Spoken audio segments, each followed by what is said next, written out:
এবার আমরা কোষের মধ্যে ক্রোমোসোমের অবস্থান নিয়ে আলোচনা করব, অর্থাৎ কোষের কোন জায়গাতে ক্রোমোসোম থাকতে পারে সেটাই জানব। কোষ আবার নানান ধরনের রয়েছে, আদি কোষ আছে, প্রকৃত কোষ আছে। আদি কোষের ক্রোমোজোম এক জায়গাতে থাকে, আবার প্রকৃত কোষের ক্রোমোজোম আরেক জায়গাতে থাকে। ব্যাপারগুলো আমরা একটু ভালো করে বুঝবো, লক্ষ্য করো। মনে করে এই জায়গাতে আমি একটা আদি কোষকে আঁকবো। আদি কোষ মানে হচ্ছে ব্যাকটেরিয়া, এটা মনে করে একটা আদি কোষ। এখানে আমি একটা প্রকৃত কোষ আঁকবো। প্রকৃত কোষ মানে আমাদের শরীরের যে কোনো কোষ হতে পারে, এটা হচ্ছে একটা প্রকৃত কোষ। আমরা জানি প্রকৃত কোষের মধ্যে সুগঠিত নিউক্লিয়াস থাকে, সুন্দর সুগঠিত নিউক্লিয়াস থাকে, কিন্তু আদি কোষের মধ্যে কোনো নিউক্লিয়াস নাই। তাহলে আদি কোষের ক্রোমোসোমটা থাকবে কোথায়? কোষের ভেতরে মুক্তভাবে অবস্থান করবে। এটা মনে করো আদি কোষের একটা ক্রোমোসোম। আদি কোষের ক্রোমোসোমগুলো সাধারণত বৃত্তাকার শেপের হয়। তাহলে বলো তো আদি কোষের ক্রোমোসোমটা আসলে কোথায় অবস্থান করছে? কোষের সাইটোপ্লাজমে। তাহলে আদি কোষের ক্রোমোসোমটা কোথায় অবস্থান করছে? কোষের সাইটোপ্লাজমে। কোষের সাইটোপ্লাজমে ক্রোমোসোমটা অবস্থান করছে। কোষের সাইটোপ্লাজমে ক্রোমোসোম অবস্থান করছে।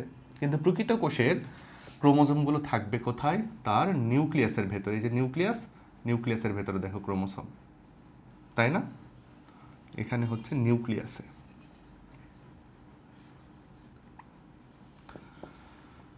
তাহলে আমরা মনে রাখবো আদি কোষের ক্রোমোসোম থাকে তার সাইটোপ্লাজমে, কিন্তু প্রকৃত কোষের ক্রোমোসোম থাকে তার নিউক্লিয়াসে। এবার আমরা ক্রোমোসোমের সংখ্যা নিয়ে আলোচনা করব, তবে তার আগে আমাদের ক্রোমোসোমের সেট বা প্লয়েডি সম্পর্কে ধারণা নিতে হবে। আমরা প্রথমে জানব ক্রোমোসোমের সেট অথবা প্লয়েডি, এই ব্যাপারটা কি।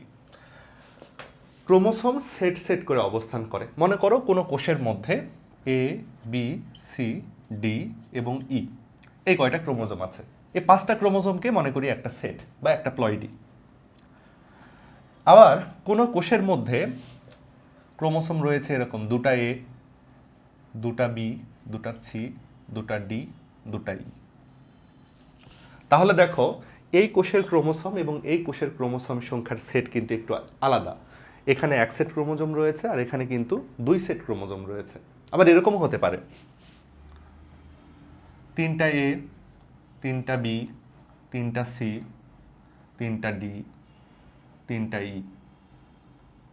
এখানে 3 সেট ক্রোমোসোম রয়েছে, এরকম 4টা করেও থাকতে পারে। তাহলে এবার তোমরা ব্যাপারটা চিন্তা করো, এখানে 1 সেট ক্রোমোসোম, এখানে 2 সেট ক্রোমোসোম আর ওখানে 3 সেট ক্রোমোসোম। আরও থাকতে পারে যার মধ্যে 4 সেট ক্রোমোসোম রয়েছে, 6 সেট ক্রোমোসোম রয়েছে, তাই না? 1 সেট যদি এরকম ক্রোমোসোম থাকে কোনো কোষের মধ্যে, তাহলে সেই কোষটাকে বলা হয় হ্যাপ্লয়েড কোষ। হ্যাপ্লয়েড কোষ, হ্যাপ্লয়েড। তারপরে দেখো এভাবে যদি 2 সেট ক্রোমোসোম থাকে, প্রত্যেকটা ক্রোমোসোম 2টা 2টা করে 2 সেট ক্রোমোসোম রয়েছে, তখন সেটাকে বলা হয় ডিপ্লয়েড কোষ। এবার কোনো কোষের মধ্যে যদি দেখা যায় যে প্রত্যেকটা ক্রোমোসোম 3টা 3টা করে আছে, অর্থাৎ 3 সেট ক্রোমোসোম রয়েছে, তখন তাকে ট্রিপ্লয়েডও বলা যেতে পারে অথবা পলিপ্লয়েডও বলা যেতে পারে। পলিপ্লয়েডই লিখে ফেললাম আমি, বুঝছো? তাহলে এবার তোমরা একটু চিন্তা করো ব্যাপারটা। 1 সেট ক্রোমোসোমকে যদি আমরা এন ধরি, তাহলে হ্যাপ্লয়েড হচ্ছে এন। 2 সেট ক্রোমোসোমকে যদি আমরা 2n ধরি, তাহলে অবশ্যই বুঝতেই পারছো পলিপ্লয়েড মানে তাহলে কি হবে বলো তো? 3n হতে পারে, 4n হতে পারে, 5n হতে পারে, 6n হতে পারে, এগুলো সবই হতে পারে। তাহলে আশা করি তোমরা বুঝতে পারছো কোনো কোষের মধ্যে যদি 1 সেট করে ক্রোমোসোম থাকে সেই কোষটা হচ্ছে হ্যাপ্লয়েড কোষ। কোনো কোষের মধ্যে যদি 2 সেট করে ক্রোমোসোম থাকে তাহলে সেই কোষটাকে বলা হয় ডিপ্লয়েড কোষ। আর কোনো কোষের মধ্যে যদি 3 সেট 4 সেট করে ক্রোমোসোম থাকে তখন তাকে বলা হয় পলিপ্লয়েড কোষ। হ্যাপ্লয়েড কোষ বোঝাতে আমরা এন ব্যবহার করি, ডিপ্লয়েড কোষ বোঝাতে আমরা 2n ব্যবহার করি, আর পলিপ্লয়েড বোঝাতে আমরা ওই যে 3n 4n 5n এভাবে ব্যবহার করি। এখন ব্যাপারটা দেখো, কোনো কোনো জীবের শরীরের প্রত্যেকটা কোষের মধ্যে 1 সেট করে ক্রোমোসোম থাকে, সেই জীবগুলোকে আমরা বলি হ্যাপ্লয়েড জীব। যে জীবগুলোর শরীরের প্রত্যেকটা কোষে এরকম 1 সেট করে ক্রোমোসোম থাকে সেই জীবগুলোকে বলা হয় হ্যাপ্লয়েড জীব। হ্যাপ্লয়েড জীব। এরকম হ্যাপ্লয়েড জীব কারা জানো? নিম্ন শ্রেণীর যে জীবগুলো রয়েছে, আমি 2-একটা উদাহরণ লিখে দিচ্ছি। শৈবালের কথা আমরা জানি, আমরা ছত্রাকের কথা জানি, আমরা মসের কথা জানি, এরা কিন্তু হ্যাপ্লয়েড জীব। শৈবাল, ছত্রাক, মস এরা কিন্তু হচ্ছে হ্যাপ্লয়েড জীব। এদের শরীরের প্রত্যেকটা কোষের মধ্যে কিন্তু এন সংখ্যক করে ক্রোমোজোম রয়েছে, এক সেট করে ক্রোমোজোম রয়েছে। এবার চিন্তা করো, যে সকল জীবের মধ্যে 2 সেট করে ক্রোমোজোম রয়েছে তারাই হচ্ছে ডিপ্লয়েড জীব। তাহলে যাদের শরীরের মধ্যে 2 সেট করে ক্রোমোজোম রয়েছে তারা হচ্ছে ডিপ্লয়েড জীব। ডিপ্লয়েড জীব কারা?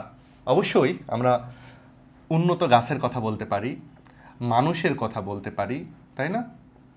মানুষ, উন্নত যে গাছগুলো আছে, উন্নত গাছ কেন বলছি, কারণ অনুন্নত যে গাছ, মস্ত অনুন্নত গাছ, সে কিন্তু হ্যাপ্লয়েড, কিন্তু উন্নত গাছগুলো হচ্ছে ডিপ্লয়েড জীব। এই ব্যাপারটা মনে রাখতে হবে। এখন কিন্তু পলিপ্লয়েড বলেও একটা কনসেপ্ট আছে, বুঝতেই পারছো। পলিপ্লয়েড মানে কিন্তু একাধিক সেট ক্রোমোজোম থাকবে তাদের মধ্যে। তোমরা ভাবছো যে এরকম কি উদাহরণ হতে পারে? উদাহরণ শুনলে তোমরা অবাক হয়ে যাবে, সেটা হচ্ছে গম। গম হচ্ছে হেক্সাপ্লয়েড জীব। গমের মধ্যে তাহলে হচ্ছে এরকম 6N ক্রোমোজোম রয়েছে। গম হচ্ছে একটা হেক্সাপ্লয়েড। অদ্ভুত ব্যাপার না? আমরা যে বর্তমানে গমটা খাই এটা কিন্তু আসলে ন্যাচারাল না, এটাকে বিভিন্ন রকম হাইব্রিডের মাধ্যমে বানানো হয়েছে বলে এটা আসলে ডিপ্লয়েড বা হ্যাপ্লয়েড দশায় নাই, এটা হেক্সাপ্লয়েড হয়ে গেছে, 6N হয়ে গেছে। গম কিন্তু হেক্সাপ্লয়েড, এটা মনে রাখতে হবে। তার মানে বুঝতে পারছো অদ্ভুত ব্যাপার না? আমরা হচ্ছি ডিপ্লয়েড জীব। নিম্ন শ্রেণীর উদ্ভিদেরা মস, তারপরে হচ্ছে ছত্রাক, শৈবাল, এরা হচ্ছে হ্যাপ্লয়েড জীব। গম কিন্তু হেক্সাপ্লয়েড বা পলিপ্লয়েড অবস্থা। এগুলার অনেক ব্যতিক্রম রয়েছে, ব্যতিক্রমগুলো এবার বলি। মানুষ বা গাছ, আমরা কিন্তু ডিপ্লয়েড জীব, অর্থাৎ আমাদের শরীরের মোটামুটি সব কোষই ডিপ্লয়েড, কিন্তু কিছু ব্যতিক্রম রয়েছে। মানুষের শরীরেরও কিছু কোষ হ্যাপ্লয়েড। মানুষের শরীরের মধ্যে যে গ্যামেটগুলো রয়েছে, শুক্রাণু এবং ডিম্বাণু, জনন কোষ, মানুষের যে জনন কোষ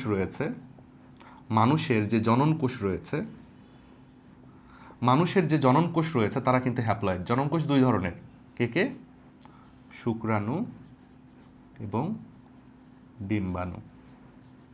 তার মানে মনে রাখতে হবে আমরা ডিপ্লয়েড জীব, আমাদের শরীরের সব কোষ ডিপ্লয়েড, কিন্তু আমাদের যে শুক্রাণু আর ডিম্বাণু, আমাদের যে জনন কোষ, তারা কিন্তু হচ্ছে হ্যাপ্লয়েড। এই কথাটা মনে রাখতে হবে।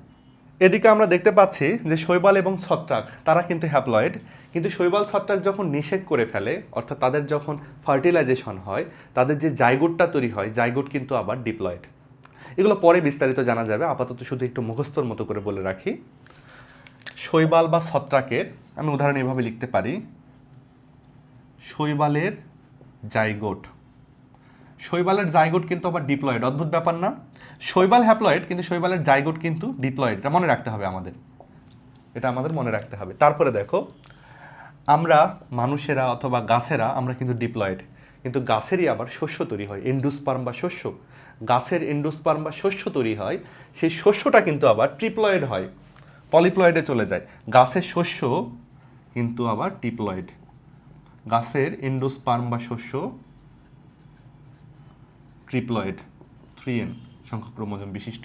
দেখছো একটু গ্যাঞ্জাম আছে এখানে, আমরা বুঝতে পারছি মোটামুটি হচ্ছে ব্যাপারটা, যে মানুষ ডিপ্লয়েড, তবে মানুষের যেই শুক্রাণু ডিম্বাণু সেটা হ্যাপ্লয়েড। শৈবাল ছত্রাক এরা আবার হ্যাপ্লয়েড, কিন্তু এদের যে জাইগোট সেটা আবার হচ্ছে ডিপ্লয়েড। আবার গাছ হচ্ছে ডিপ্লয়েড, কিন্তু তার এন্ডোস্পার্ম বা শস্য সেটা কিন্তু আবার ট্রিপ্লয়েড বা পলিপ্লয়েড।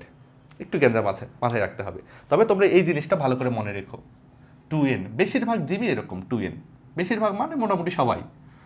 N খুবই কম, আর এটা তো খুবই রেয়ার। তাহলে বেশিরভাগ জীবই হচ্ছে 2N বা ডিপ্লয়েড, বেশিরভাগ জীবের কোষই হচ্ছে 2N বা ডিপ্লয়েড। হুট করে যদি কারো ক্রোমোজোম নাম্বার জানতে চাই, তুমি বুঝবে যে ডিপ্লয়েডই আসলে, বুঝছো? আবার এখান থেকে কঠিন করেও প্রশ্ন হতে পারে, কিন্তু পরীক্ষা এভাবে আসতে পারে যে মানুষের শরীরের প্রতিটা কোষে ক্রোমোজোম কত করে, তখন তুমি উত্তর দিবে মানুষের শরীরের প্রতিটা কোষের মধ্যে ক্রোমোজোম আছে 46টা করে। কিন্তু এভাবেও আসতে পারে মানুষের শুক্রাণুর মধ্যে ক্রোমোজোম কয়টা করে, তখন তোমাকে ভাবতে হবে যে মানুষের শুক্রাণুর মধ্যে তো 1 সেট ক্রোমোজোম, তাহলে তো 46 হবে না, উত্তর হবে 23। এটা কিন্তু মেডিকেল অ্যাডমিশন এসেছিল 2 বছর আগেই। কোন উদ্ভিদ প্রাণীর মধ্যে সবচেয়ে বেশি ক্রোমোসোম থাকে আর কার মধ্যে সবচেয়ে কম ক্রোমোসোম থাকে, এই সংক্রান্ত এমসিকিউ কিন্তু পরীক্ষায় আসতে পারে। এই জন্য আমরা একটু মুখস্থ করব। লক্ষ্য করো, সায়েন্টিফিক নেমে এখানে মুখস্থ করা লাগবে না, একটু দেখে রাখলেই হবে। প্রথমে দেখো সবচেয়ে কম ক্রোমোসোম কার থাকে। সবচেয়ে কম ক্রোমোসোম একটা মসের থাকে। মস মানে তোমরা জানো ব্রায়োফাইট। তো এই মসের নাম হচ্ছে মিউকর হেইমালিস। যার ডিপ্লয়েড কোষে ক্রোমোসোম সংখ্যা হচ্ছে মাত্র 2টা। আমাদের ডিপ্লয়েড কোষে ক্রোমোসোম সংখ্যা 46টা, তার ডিপ্লয়েড কোষে ক্রোমোসোম সংখ্যা মাত্র 2টা। কত অদ্ভুত দেখো। এবার প্রাণীদের বেলায় কার ক্রোমোসোম নাম্বার সবচেয়ে কম একটু লক্ষ্য করো। আফ্রিকান পিঁপড়া, আফ্রিকান পিঁপড়ার ক্রোমোসোম নাম্বার সবচেয়ে কম। আফ্রিকান পিঁপড়ার বৈজ্ঞানিক নাম হচ্ছে মিরমেসিয়া পিলুসুলা। মিরমেসিয়া, এটাকে পাইলুও বলা যেতে পারে, পাইলুসুলা অথবা পিলুসুলা। এর ক্রোমোসোম নাম্বার কেমন দেখো, যে এই চিহ্নটার মানে হচ্ছে পুং বা পুরুষের চিহ্ন।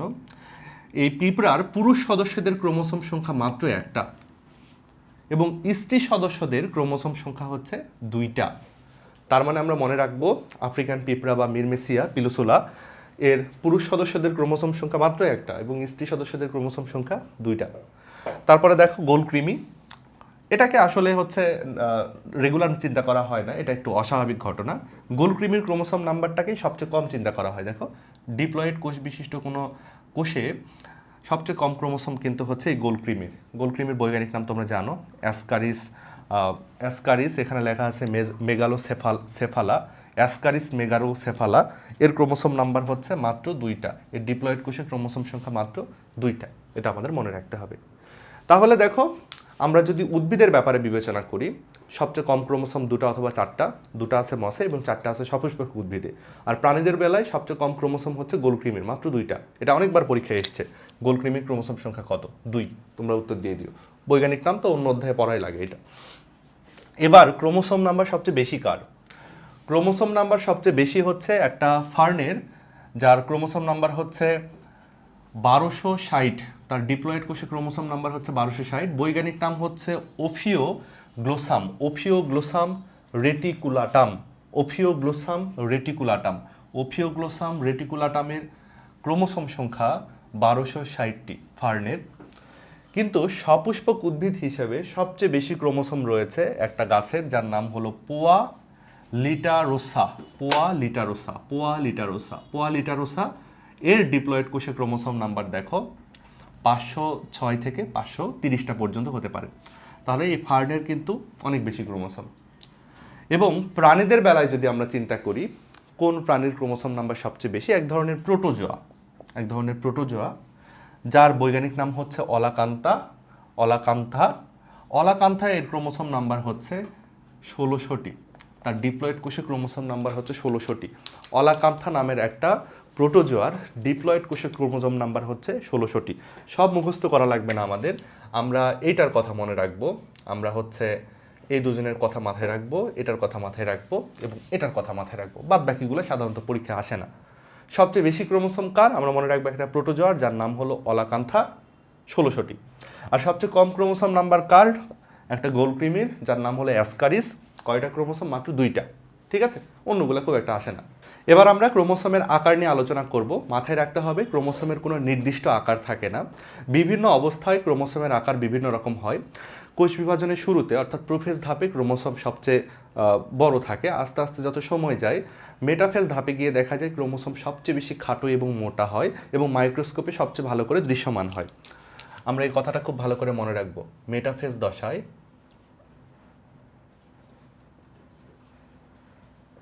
ক্রোমোসোম খাটো এবং মোটা হয়, মোটা হয় এবং ভালোভাবে দৃশ্যমান হয়, ভালোভাবে দৃশ্যমান হয়, সবচেয়ে ভালোভাবে দৃশ্যমান হয়। এটা আমাদের মনে রাখতে হবে। সাধারণত ক্রোমোসোম বিভিন্ন আকারের হয়ে থাকে। আমরা যদি একটা গড় হিসেব জেনে নিই, এটা একটা ক্রোমোসোম। এই ক্রোমোসোমটা সাধারণত 3.5 থেকে 30 মাইক্রোমিটার বা মাইক্রন পর্যন্ত হতে পারে। ক্রোমোসোমের আকারের রেঞ্জ হলো এটা, 3.5 থেকে 30 মাইক্রোমিটার। এবং ক্রোমোসোমের যদি আমরা প্রস্থের ব্যাপারটা বিবেচনা করি, প্রস্থ হচ্ছে 0.2 থেকে 2 মাইক্রোমিটার। ক্রোমোসোমের প্রস্থ এরকম হতে পারে। মানুষের ক্রোমোসোম কেমন? মানুষের যে ক্রোমোসোমগুলো থাকে সেগুলো একটু ছোট, সেগুলো হচ্ছে 4 থেকে 6 মাইক্রোমিটার দৈর্ঘ্য বিশিষ্ট হয়। মানুষের ক্রোমোসোমগুলো সাধারণত 4 থেকে 6 মাইক্রোমিটার দৈর্ঘ্য বিশিষ্ট হয়। তার মানে মানুষের ক্রোমোসোম অন্যান্য জীবের ক্রোমোসোমের তুলনায় একটু ছোট। ওকে, এখন কিছু স্পেসিফিক ক্রোমোসোম রয়েছে যারা বেশ বড় হয়, সাধারণ ক্রোমোসোমের চেয়ে অনেক বড় হতে পারে। এরকম দুইটা ক্রোমোসোমের নাম আমি লিখে দিচ্ছি। Lamp brush chromosome. Lamp brush chromosome নাম থেকে তোমরা বুঝতে পারছো, দেখো ল্যাম্প মানে হলো বাতি, ব্রাশ মানে হচ্ছে পরিষ্কারকারী, তাই না? বাতি পরিষ্কারকারী এক ধরনের ক্রোমোসোম, মানে এই ক্রোমোসোমটা দেখতে বাতি পরিষ্কার করার যে হচ্ছে ঝাড়ুটা আছে তার মতো দেখতে, এই জন্যই ক্রোমোসোমের নাম ল্যাম্প ব্রাশ ক্রোমোসোম। এটা তৈরি হয় মেরুদণ্ডী যে প্রাণীরা রয়েছে তাদের ডিম যখন হচ্ছে পরিস্ফুটন শুরু হয় সেই সময়, ডিমের পরিস্ফুটনের সময় আসলে এই ক্রোমোসোমটা তৈরি হয়। এটা আকারে বেশ বড় হয়। মেরুদণ্ডী প্রাণীদের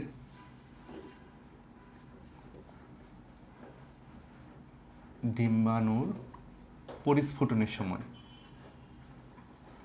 ডিম্বাণু পরিস্ফুটনের সময়, মেরুদণ্ডী প্রাণীদের ডিম্বাণু পরিস্ফুটনের সময় ল্যাম্ব্রাস ক্রোমোসোমটা দেখতে পাওয়া যায়। পরেরটা নিয়ে বিস্তারিত আমরা আলোচনা করব। আরেকটা ক্রোমোসোম যার নাম হলো পলিটিন ক্রোমোসোম। পলিটিন ক্রোমোসোম, বানান ভুল গেল, পলিটিন ক্রোমোসোম। পলিটিন ক্রোমোসোম সাধারণত থাকে পতঙ্গদের। তো এই পতঙ্গদের পলিটিন ক্রোমোসোম এবং স্ত্রী প্রাণীদের ডিমের পরিস্ফুটনের সময় তৈরি হওয়া ল্যাম্ব্রাস ক্রোমোসোম, এই ক্রোমোসোমগুলোর চেয়েও সাইজে প্রায় 1000 গুণ বড় হতে পারে, অনেক বড় হতে পারে এই ক্রোমোসোমগুলো। এই হচ্ছে ক্রোমোসোম সংক্রান্ত ব্যাপার স্যাপার। তোমরা একটু এই হাইটটা যদি মনে রাখতে পারো তাহলেই চলবে।